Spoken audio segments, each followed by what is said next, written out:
what's really happening. So your metabolic health is your body to essentially you take the fuel you're giving it, the food, and process it appropriately to use it as energy in your body. But unfortunately, that system can become disruptive and it doesn't work properly. And then instead of your body starting to process your food effectively, it starts to store it inefficiently, typically in the form of what we call visceral fat, and we start to accumulate weight around our midsection. Ever met anybody that happened to? The issue is understanding what's actually happening in the body. I work with healthcare providers of all disciplines all the time, and I can tell you that there's complete agreement that metabolic dysfunction is the biggest challenge facing the health of our nation. It is the upstream cause of 9 of the top 10 causes of death in our country. It leads to high blood pressure, insulin sensitivity, high cholesterol, just in general, all the dysfunctions that we're seeing, right? Left long enough, it develops into chronic diseases and contributes to things like cancer and other life-threatening conditions. So what do we do? What did this problem? How did this happen?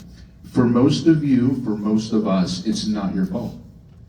Nobody woke up and set a goal to become sick, unhealthy, to lack fitness. We woke up and we just lived in a society that's been designed to keep us sick. Now, I'm not saying that someone is out there maliciously doing this. That's not what I'm talking about. I'm talking about we live in a culture where being sleep deprived is common. Sitting more than is normal or healthy is common. 23% of the adult population of America gets 0 physical activity in a day. That's almost 1 in 4 people, essentially, have 0 physical activity within a day.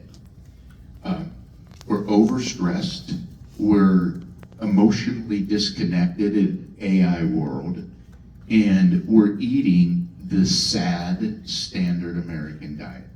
It's high in carbohydrates, it's high in fat, it's high in calories, it's low in nutrition, it's low in fiber, it's low in protein. And what happens is that starts to disrupt our metabolic system.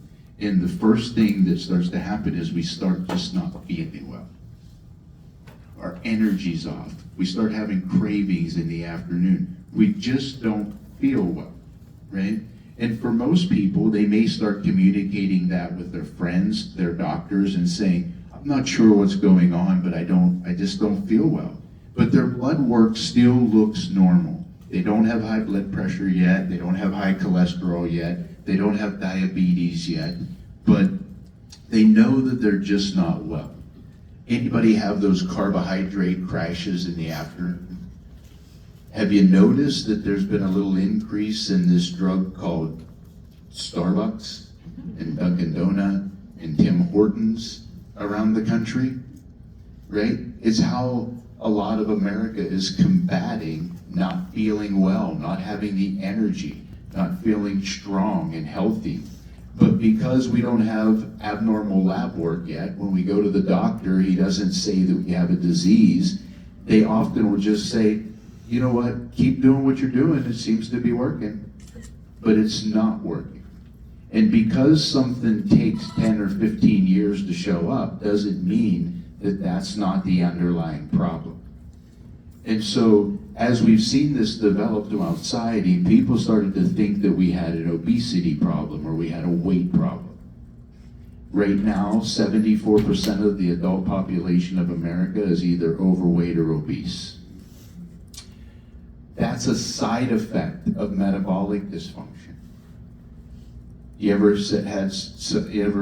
been in a situation where you're like, no matter what I do, I just can't seem to lose that weight. I just can't seem to get that area in my midsection, right? That's because your body is what's called metabolically stuck. Your body is stuck in burning sugar. It can't convert to burning fat for fuel. And the reason it can't do that is because it's in a chronic elevated state of insulin. And when insulin is high, it blocks fat burning. And so the solution to that is we have to be able to synchronize our metabolic health. The real enemy isn't weight, it's metabolic dysfunction. 90% of the adult population of America has metabolic dysfunction. That means that 9 out of 10 people in this room right now have metabolic dysfunction. You may not have a disease yet, but your metabolic system is not functioning appropriately. The problem is we have a multi-trillion-dollar industry that's just throwing things at it. A new drink, a new supplement, a new tea, right? If you stand on a vibration plate, you'll lose weight, right? Oh, it pops up on your screen too. All right? And inside, we all know it's not true. Come on. This just flashed into my mind. You remember the Dukes of Hazzard? I mean, Boss Hogg had one of them. Remember that? Remember he would stand on that thing and it had belts that went around him? And it would go with him, and he would just stand there. And that's what I just thought of when I thought of that vibration plate. I thought, do we really think that that's the solution? Are they healthy and are they good? Yeah, I actually have 2 vibe plates in my office, but I'm not going to tell people, that that's the solution to their metabolic health. So, what causes it? Poor nutrition, stress, lack of sleep, lack of motion, our lifestyle. We just ended up here, guys. You didn't set it as a goal. I didn't set it as a goal. My wife and I both were introduced to this program. We had metabolic dysfunction. We didn't know what was going on. We were very health conscious people. We didn't understand what was happening inside of our body. So, I want to talk to you a little bit about this substance called visceral fat. It's the fat that accumulates in and around our organs, and it's deadly, and it's inflammatory. And so, I'm going to try to show you a video about this. Inside your body does not sit idly or stay in one place. Instead, it spreads silently, seeping deep into the abdomen and wrapping itself around organs like a slow tightening net. It engulfs the liver first, coating it until the tissue stiffens and struggles to process toxins. Then it slides toward the pancreas, surrounding it so completely that its signals for insulin weaken and blood sugar begins to rise, as if the body is losing contact with itself. From there, the fat presses into the kidneys, squeezing the delicate filters that clean the blood. Pressure builds, tiny vessels narrow, and the kidneys work harder with every passing hour.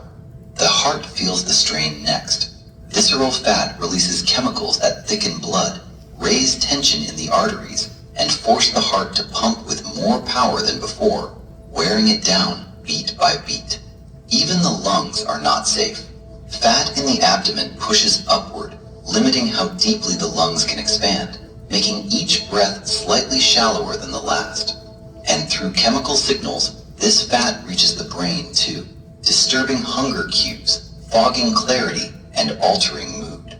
It all happens quietly, invisibly, reshaping the body long before you ever notice a single sign.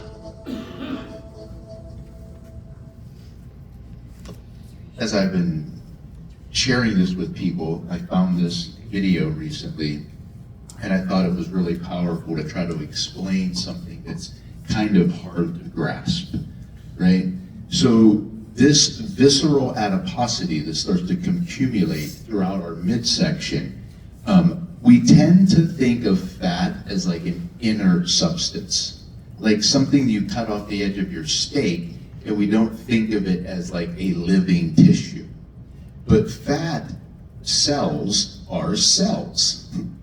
Fat cells in your body are cells, which means they're living, breathing cells that need a blood supply and everything else. And these cells in your abdomen start to grow and get bigger as your body gets stuck in sugar burning mode and it can't burn fat, and they start to accumulate, right? But when that happens, these fat cells start to get larger and the blood supply can't get to them. And so it starts producing an inflammatory chemicals. Some of them are called like inflammatory cytokines.